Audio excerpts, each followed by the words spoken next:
வணக்கம்ங்க. இன்று நாம் நாணய வகைகள் தெரிந்து கொள்ளலாம்ங்க. நாணயங்களை சேகரிக்கும் போது பல்வேறு வகையான நாணயங்களை சந்திக்கிறோம்.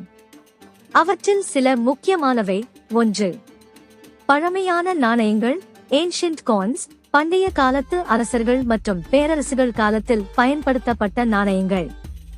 இந்த நாணயங்களில் தத்துவங்கள், கோவில்கள் மற்றும் அரசர்கள் பொறிக்கப்பட்டிருக்கும். 2. சிறப்பு நினைவுக்குறி நாணயங்கள், கமெமரேட்டிவ் காயின்ஸ், முக்கிய நிகழ்வுகளை, மக்கள் அல்லது இடங்களை கொண்டாட நினைவாக வெளியிடப்படும் நாணயங்கள். உதாரணமாக, நாட்டின் சுதந்திர தினம், தலைவர்கள் நினைவு நாள் போன்றவற்றுக்காக இவை வெளியிடப்படுகின்றன. 3. வழக்கமான நாணயங்கள், சர்க்குலேஷன் காயின்ஸ், தினசரி பரிவர்த்தனைகளில் பயன்படுத்தப்படும் நாணயங்கள்.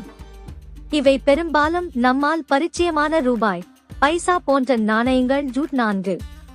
தவறான நாணயங்கள், ஏரோ காயின்ஸ், உற்பத்தி நேரத்தில் தோன்றும் தவறுகளுடன் வெளியாகும் நாணயங்கள்.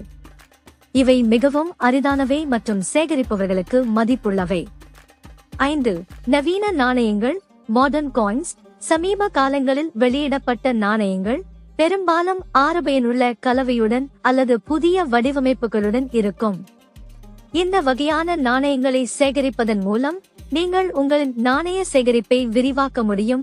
மேலதிக தகவல்கள் அறிந்து கொள்ள சப்ஸ்கிரைப் பண்ணுங்க, லைக் பண்ணுங்க, எப்போதும் இணைந்து இருங்க. நன்றி.